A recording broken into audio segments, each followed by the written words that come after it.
전쟁에 계속 패하는 그런 나라가 있었습니다. 한 번의 승리가 필요했습니다.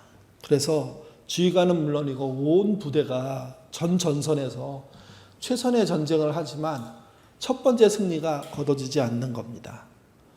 그러다가 정말 기대하던 첫 번째 승리가 일어났고 전쟁은 역전되기 시작했습니다. 대통령과 관료들은 너무 기뻐했고요. 그리고 그 소식을 온 국민에게 전했습니다. 그리고 대통령이 전쟁 중이지만 그 첫 부대를 방문해서 격려했습니다. 대통령이 부대에 오니까 사기가 더 충천해집니다. 그리고 전투력은 더 급상승합니다. 대통령은 그 부대원, 장군부터 시작해서 장교부터 시작해서 말단 병사까지 한 명 한 명 모두와 악수하고 안아주고 그리고 격려했습니다. 분위기가 얼마나 뜨겁던지요. 그 나라는 기독교 국가였는데 그 상황을 본 참모 한 명이 이렇게 말합니다. 염려하지 마십시오, 대통령님. 하나님은 우리 편이십니다. 반드시 이 전쟁에서 승리할 겁니다. 그런데 대통령이 정색합니다. 그리고 이렇게 말합니다. 내가 염려하는 것은 우리가 하나님이 우리 편이 아니라 우리가 하나님의 편인가 하는 거네. 왜 그랬냐면 자기의 상대방인 적군도 기독교를 믿고 있는 나라였기 때문입니다. 그러니까 양쪽 나라 모두 다 기독교 국가인데 전쟁이 일어나는 거죠. 그 전쟁에서의 승리의 어떤 신호가 뭘까? 그게 하나님이 우리 편이다 하고 다 생각하는 겁니다. 그러면 이런 말이 되잖아요. 지고 있는 쪽에 하나님이 편이 되어주지 않는다는 거죠. 근데 대통령은 생각이 달랐습니다. 하나님은 우리의 편이기도 하시지만 사실은 우리가 생각이 달라서 싸우고 있는 적의 편이기도 하신 거예요. 이게 참 말도 안 되는 상황 같지만 그럴 수가 있는 거죠. 왜? 양쪽 다 하나님을 믿고 있기 때문에. 이럴 때 제일 중요한 게 뭐냐면 대통령의 생각은 우리가 하나님 편이냐는 겁니다. 하나님은 변함이 없으실 겁니다. 모두를 사랑하시고 전쟁이 빨리 끝나기를 바라고 누가 이기고 누가 지는 게 아니라 빨리 평화가 오기를 바라시는 그런 역사를 하실 것인데 그때 믿는 자가 진정으로 믿는 자라면 그분이 우리 편이냐의 관점이 아니라 내가 그분의 편인가, 우리나라가 그분의 편인가 여기에 관점을 둬야 된다는 거죠.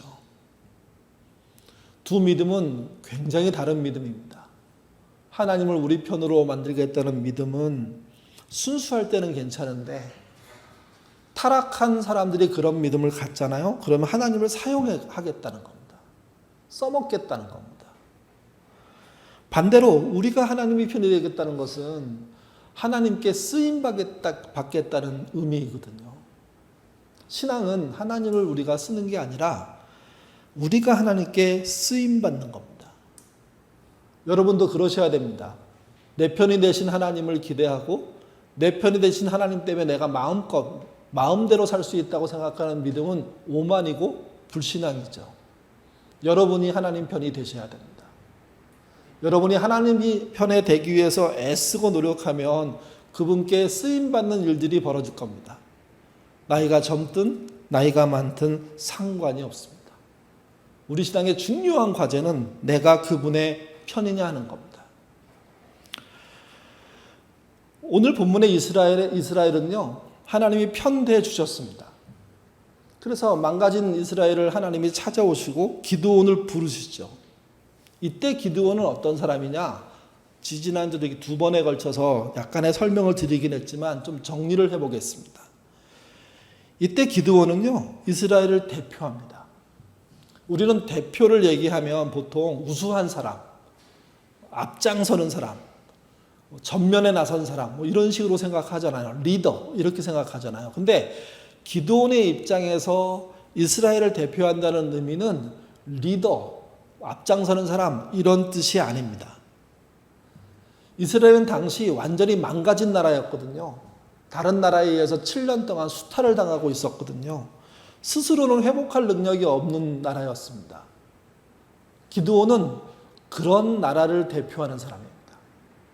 그러니까 기드온 자체도 뭔 특별한 능력이 있어서 대안을 갖고 있는 사람이 아니고 독립의 의지를 가지고 노력하고 있는 사람이 아닙니다. 그저 그 망한 상태에서 수탈당하는 상태에서 살고 있는 소시민인 겁니다. 공교롭게도 하나님은 리더를 부르지 않고요, 그런 기드온을 부르셨습니다. 두 번째는 이 수탈의 삶이 쉽지 않았다는 겁니다. 같이 보시죠. 사사기 6장 3절에서 5절입니다. 읽겠습니다. 이스라엘이 파종할 때면 미디안과 아말렉과 동방 사람들이 치러 올라와서 진을 치고 가사에 이르도록 토지 소산을 멸하여 이스라엘 가운데 먹을 것을 남겨두지 아니하며 양이나 소나 나귀도 남기지 아니하니 이는 그들이 그들의 짐승과 장막을 가지고 올라와 메뚜기 떼같이 많이 들어오니 그 사람과 낙타의 그들이 그 땅에 들어와 멸하라 하니. 예. 잠깐 읽은 몇 절의 이야기지만 이스라엘이 얼마나 빼앗기고 살았는지를 알 수 있습니다. 우리도 일제시대 때 일본에게 엄청 빼앗겼죠. 추석이 가까우면 군사랑 쪽으로 이렇게 그 쌀을 실은 수레들이 가는데 어느 정도 이렇게 연이어서 갔냐면요, 군산부터 시작해갖고 전주, 일이라 그러죠, 익산까지 그 모든 길에 수레가 나와서 군산항으로 향했답니다. 그래서 호남평야 일대에서 수확된 그 어마어마한 쌀이 전부 다 일본으로 가는 겁니다.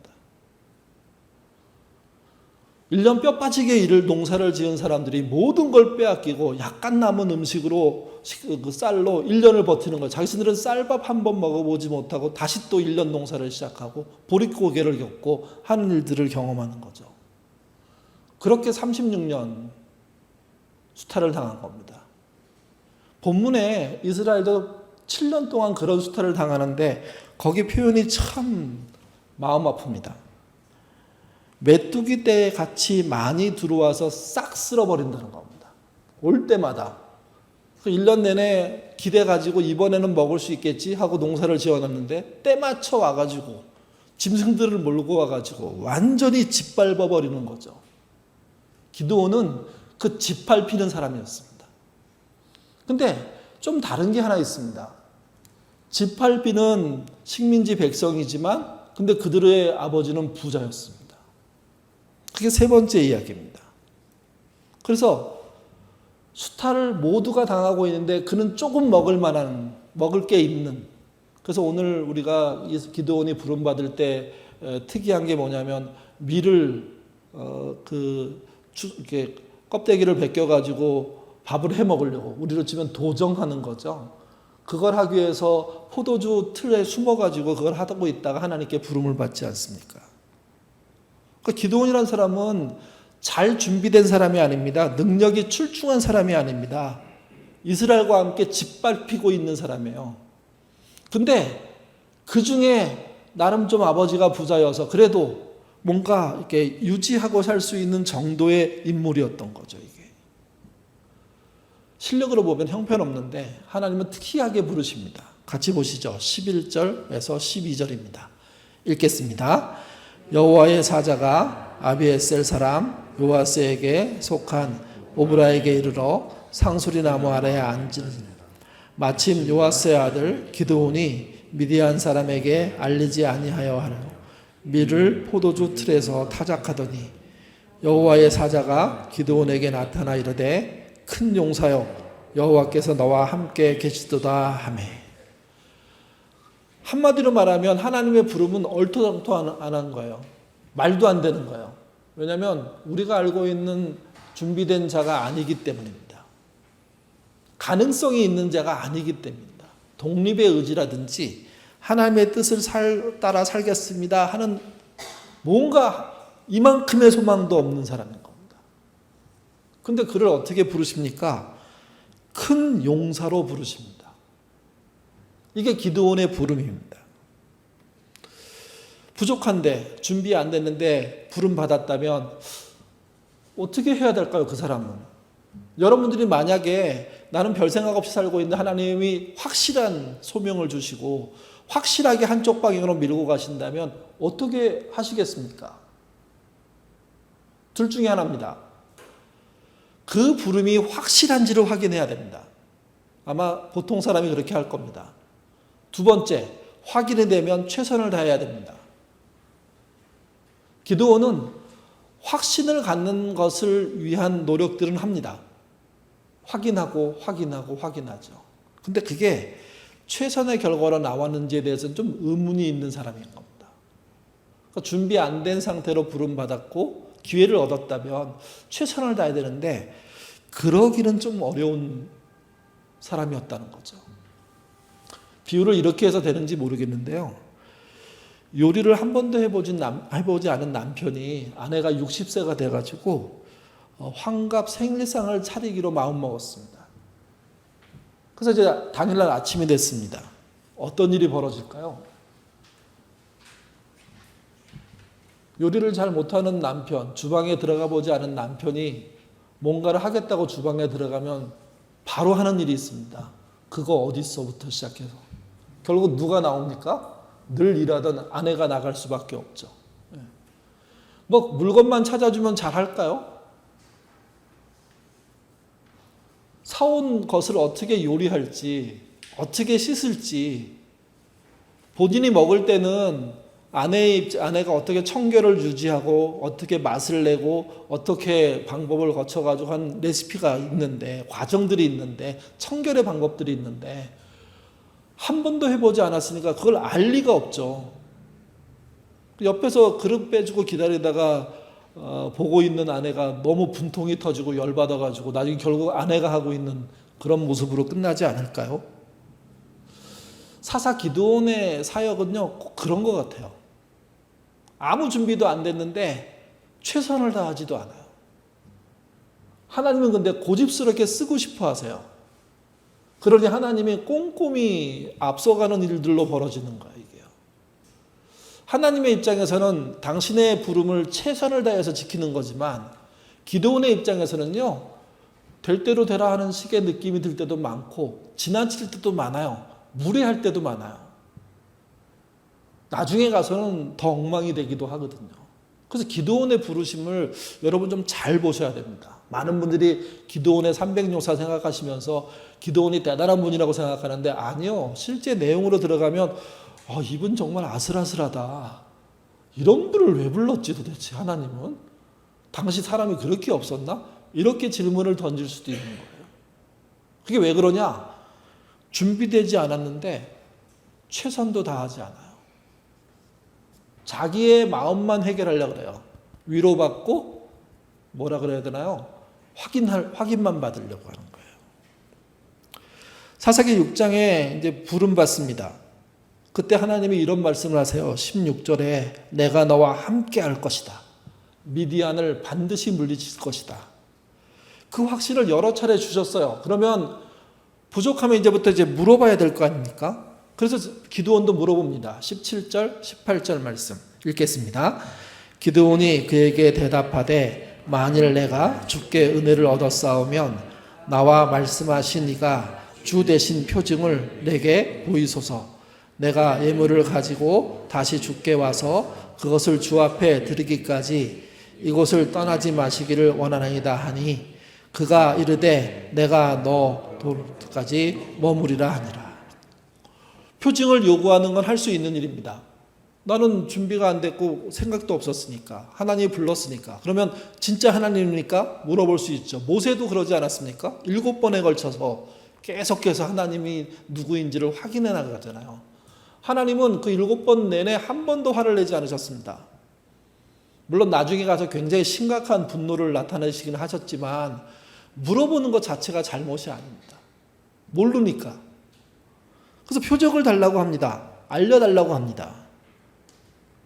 그래서 어떤 표적을 알게 되냐면 고기와 그 다음에 그 누룩을 넣지 않은 빵을 놓고 거기다가 물을 많이 부어 놓고 그리고 난 다음에 하나님이 불을 붙이시는 장면을 보여주십니다. 그러니까 도저히 불을 붙일 수가 없는 것인데 천사가 갖고 있는 지팡이가 딱 가리키는 순간 거기에 불이 확 붙어버리는 거죠. 뭐 후대로 내려가면 갈매산에 비슷한 일이 벌어지지 않았습니까? 그 증거로 인해서 내가 지금 보통 분한테 부름받은 건 아니구나. 이분이 하나님이구나 하는 확신을 어느 정도 갖습니다. 그리고 난 다음에 어떤 일을 저지르냐면 하나님의 명령을 따라 아버지가 세운 제단을 불태워버립니다. 그리고 아버지의 소를 가지고 나가서 거기서 제사로 태워서 하나님께 드려버립니다. 거기까지는 참 놀라웠습니다. 사람들이 막 웅성웅성 범인은 누구인지 찾다가 결국은 기드온이 범인이라는 사실들이 드러나게 되죠. 이게 그러자 움츠러듭니다. 저는 그럴 수 있다고 생각합니다. 왜? 하나님 뜻대로 했을 때 마냥 잘 되는 것이 아님을 경험하는 순간 움츠러들 수 있죠. 위기다 생각하는 순간 뭔가 숨으려고 할 수 있죠. 기드온 그렇게 하는 거 나빠 보이지 않습니다. 이게 그때 하나님이 기드온을 다시 또 부르십니다. 33절에서 34절 이제 오늘 본문입니다. 읽겠습니다.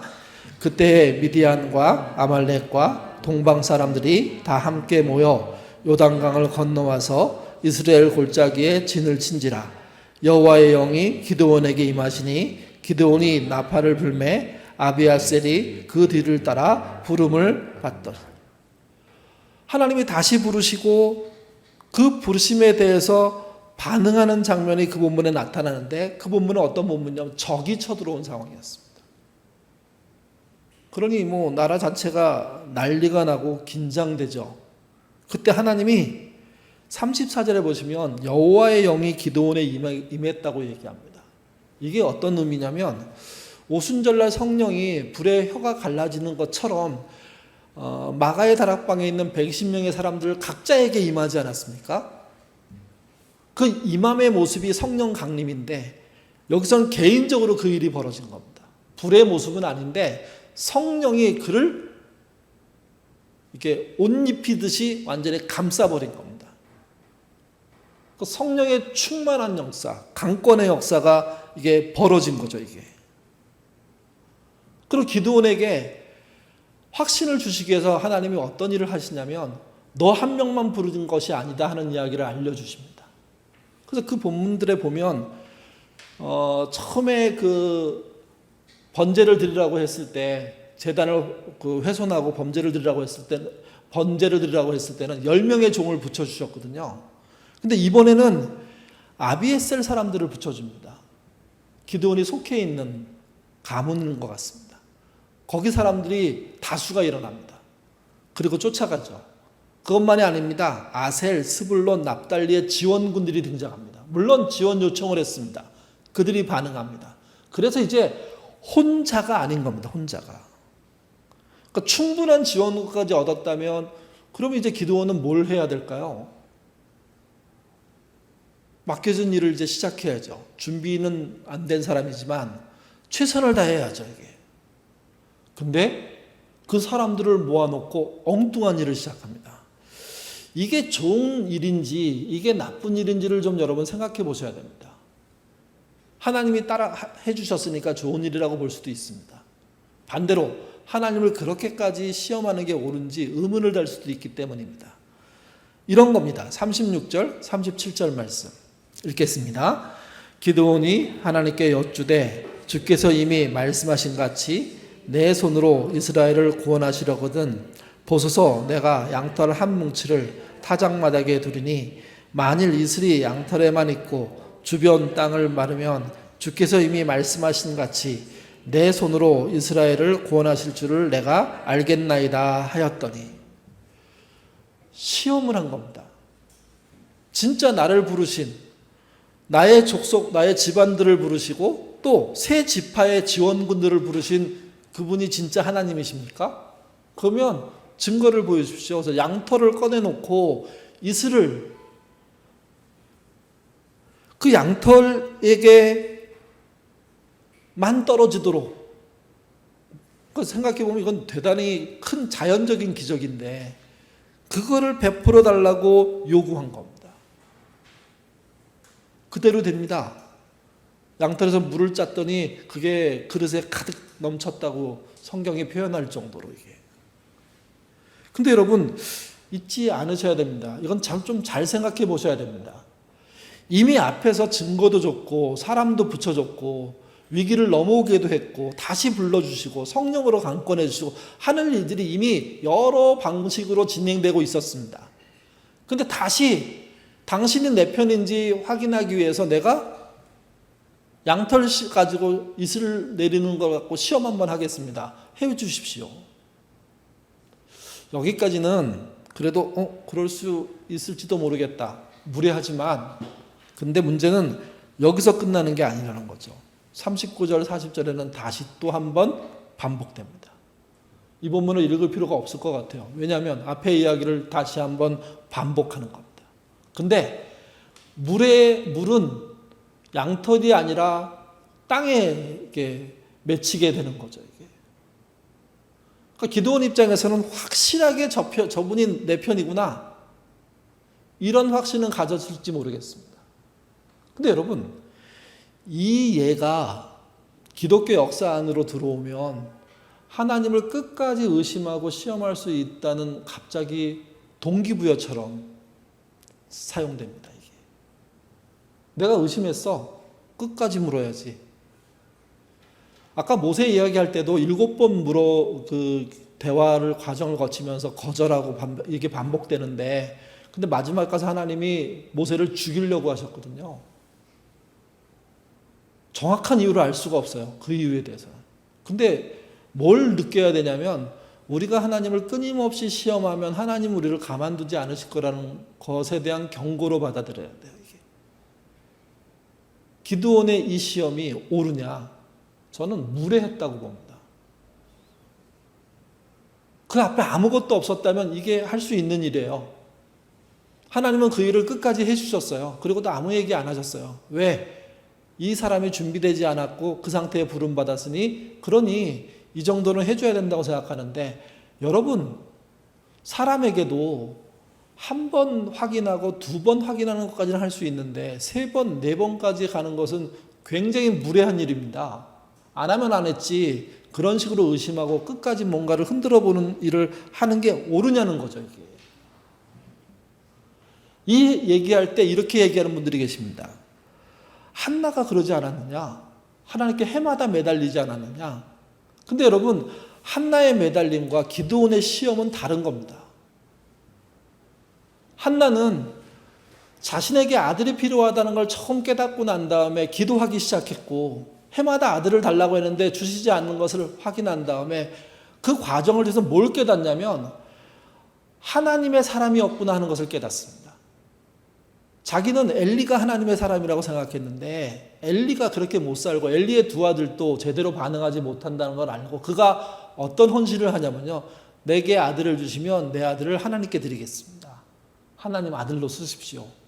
이런 헌신을 하는 거거든요.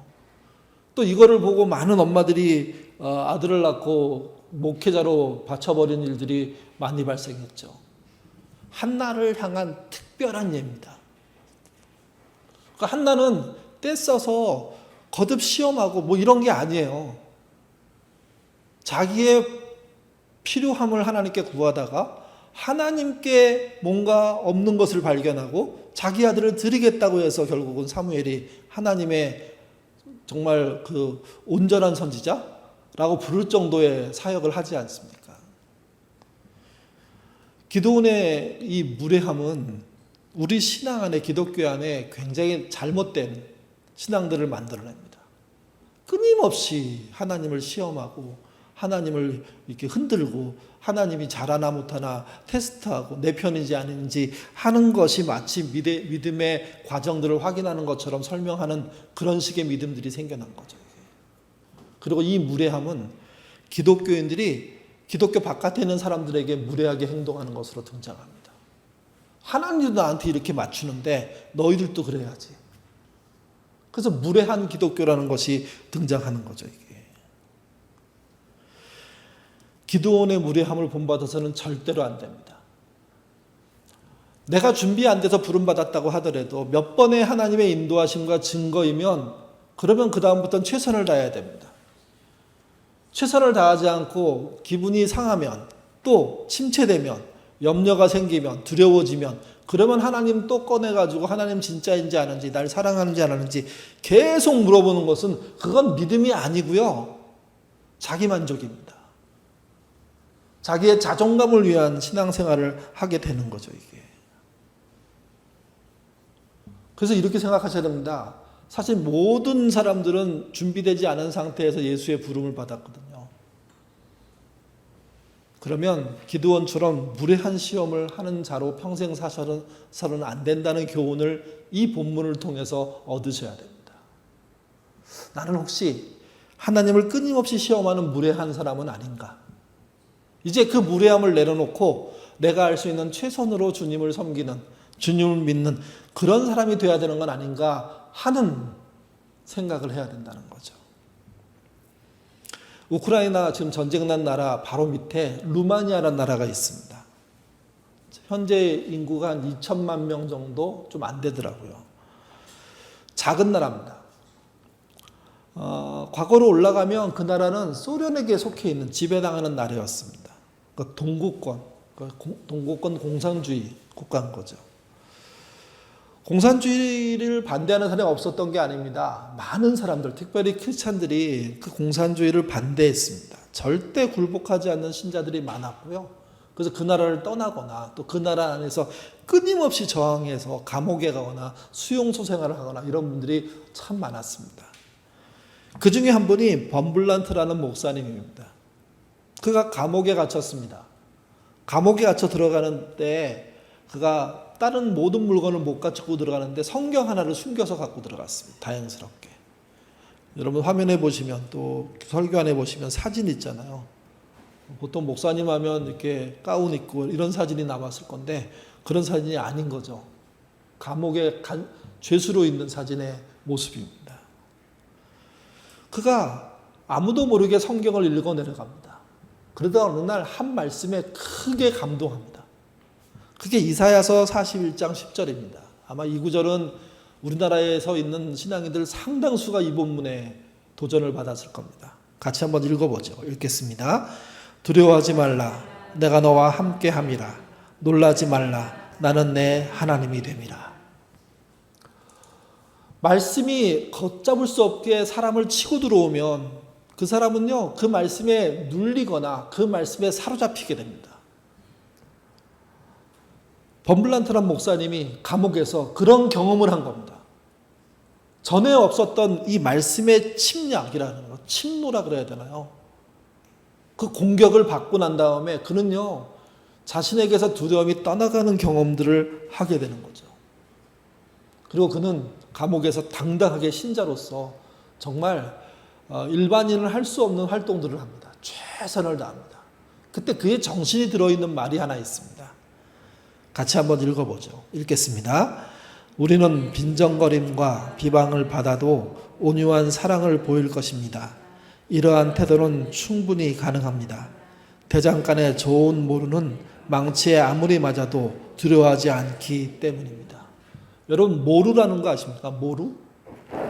뭐 이게 조그만 것도 있고 큰 것도 있죠. 대장장이가 쓰는 모루는 대부분 생각보다 큰 쇳덩어리입니다. 이런 모양으로 생겼습니다. 또 뭐 나라마다 모양이 상당히 다양하기도 합니다. 그러니까 저 철은 위에다 달군 철을 얹어놓고 때려가지고 모양을 만들 때 쓰는, 이게 없으면 철의 모양을 잡을 방법이 없는 거죠, 이게.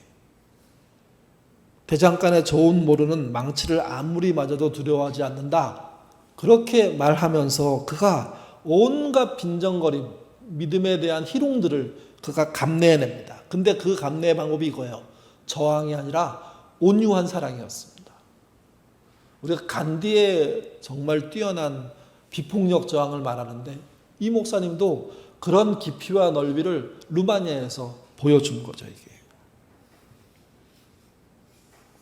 그 목사님이 그런 빈정거림 속에서 견디면서 두려워하지 말라는 말씀을 읽고 감동을 받은 다음에 성경에 두려워하지 말라는 말이 도대체 몇 번 있을까 혼자 찾았습니다. 몇 개가 나왔냐면 366개가 나왔습니다. 이게 아마 번역본마다 좀 다를 수 있습니다. 근데 어쨌든 루마니아에서 사용하는 성경에서는 366번이 나온 겁니다. 근데 그가 이렇게 생각했어요. 1년이 365일인데 왜 366개지? 한 개는 뭘까? 그렇게 고민하다가 어느 날 갑자기 번뜩 깨달은 거예요. 여러분, 꼭 1년이 365일인가요? 366일이 있죠. 4년에 한 번. 이분이 거기에 감동해버린 겁니다. 와, 하나님 대단히 치밀하시다. 물론 이제 366번에 두려워하지 말라는 이 이야기는 약간의 번역에 따라 숫자가 달라지긴 해요. 근데 어쨌든 그 상황에 성령 하나 붙잡고 두려워하지 않고 이겨나가고 있는 그 목사님의 입장에서 이 발견은 대단했던 거예요. 윤달까지도 하루에 한 번씩 그 말씀을 해주시는 분이 하나님이라고 느껴진 거죠. 그래서 감옥 생활을 이겨낼 수 있고 감옥을 견딜 수 있고 감옥에서 비굴해지지 않을 수 있고 감옥에서 온유한 사랑에 대한 모습들을 보여줘서 지금까지도 이분에 대해서는 굉장한 신앙의 추앙이 있습니다. 준비되지 못하고 전쟁을 맞이하고 공산국가가 돼버리고 그리고 나라를 빼앗기고 신앙의 자유가 엉망이 되고 그랬는데 그는 자신이 처한 자리에서 최선을 다함으로 말미암아 하나님께서 주신 그 믿음으로 세상의 두려움을 이겨낸 존재가 된 거죠. 이게. 우리도 그래야 됩니다. 기드온의 무례한 예를 우리는 면밀히 살펴봐야 됩니다. 하나님을 끊임없이 시험하는 게 과연 옳은지. 물론 안 믿는 것보다 시험하는 게 낫습니다. 안 믿고 떠나는 것보다 한 번 더 시험해서 믿는 게 훨씬 나은 겁니다. 근데 평생 끊임없이 하나님이 내 편인지 보기 위해서 묻고 들여다보고 실망하고 또는 기뻐하는 식의 반복적인 믿음을 산다는 것은 하나님의 입장에서 보건 믿는 사람의 입장에서 보건 큰 손해입니다. 기드온은 오늘 본문에서 그런 예를 보여줍니다. 문제는 이거예요. 기드온의 시험은 여기서 끝나지 않아요. 다음 주에 또 나와요. 참 대단한 사람입니다. 하나님을 끝까지 쥐락펴락하려고 했던. 그래서 기드온의 300용사만 생각하지 마시고 기드온이 생각보다 우리 안에 기독교 안에 무례한 신앙에 대한 예를 보여준 사람이고 이 예를 활용하는 신자들이 많다는 사실을 잊지 않으셔야 됩니다. 준비되지 않았지만 부름받은 우리지만 하나님을 시험해서 하나님을 계속해서 무례하게 뭔가를 시켜내려는 신자가 되지 않아야 된다는 거죠. 또 하나, 두려움과 염려는요, 병이 아닙니다. 습관입니다. 요즘 통증의학에서도 얘기하는데 통증은 습관이라고 뇌에 각인된 것의 반영이라고까지 표현하더라고요. 저는 그것을 동의하기는 어렵더라고요. 왜 그러냐면 실제 제가 크게 아파본 적이 없는데 통증은 뇌가 시키는 얘기야 이렇게 말할 수는 없겠더라고요. 또 아내가 아파 보니까 그게 말로 해결되는 문제가 아니에요. 근데 여러분 두려움과 염려는 병이 아니에요. 우울로 몰고 가고 공황으로 몰고 가서 병이 되게 하는 게 현실이긴 하지만 잊지 마십시오. 일종의 습관입니다. 그래서 습관을 만들어내듯 두려움을 이기는 훈련들을 스스로 해내지 않으면 믿음으로 이기는 방법들을 찾아가지 않으면 늘 거기에 끌려다니는 삶을 살게 되는 겁니다.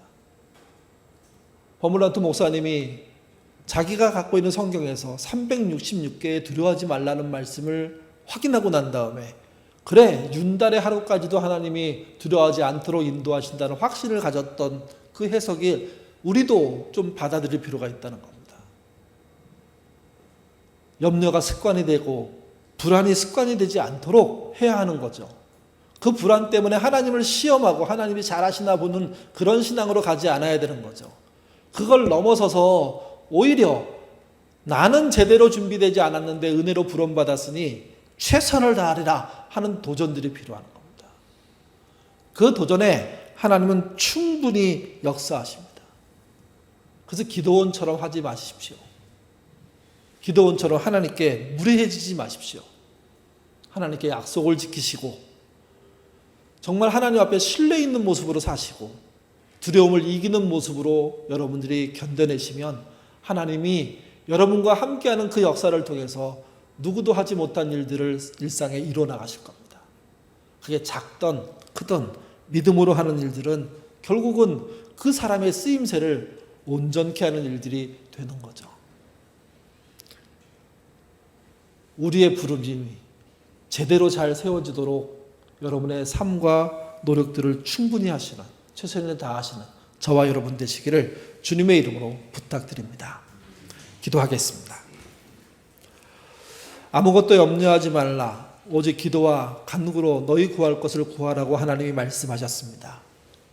인간사에서 가장 어려운 것은 두려움과 염려를 이기는 겁니다. 두려움과 염려에 지친 기드온은 끊임없이 하나님을 시험했습니다. 그리고 그분이 자기 편인지 이렇게도 확인하고 저렇게도 확인하는 그런 잘못된 행동을 했던 것을 보게 됩니다. 물론 하나님은 정말 믿지 못하는 사람의 시험을 받아주십니다. 그리고 당신이 그 사람의 하나님이라는 것을 확인시켜 주시는 분입니다. 그러나 그것이 신앙의 전부가 아닙니다. 신앙의 진정한 목표는 내가 하나님의 편으로 사는 겁니다. 때때로 하나님의 부재가 느껴진다고 하더라도 흔들림 없이 하나님을 의지하고 믿고 기도하는 것입니다. 그런 최선이 우리를 살린다는 사실을 놓치지 않도록 하나님 인도하여 주시옵소서. 두려움과 염려에 빠진 사람들이 그걸 병이라고 얘기합니다. 현대의학은 그 치료를 위해서 약도 또 대화도 또 상담도 사용하고 있습니다.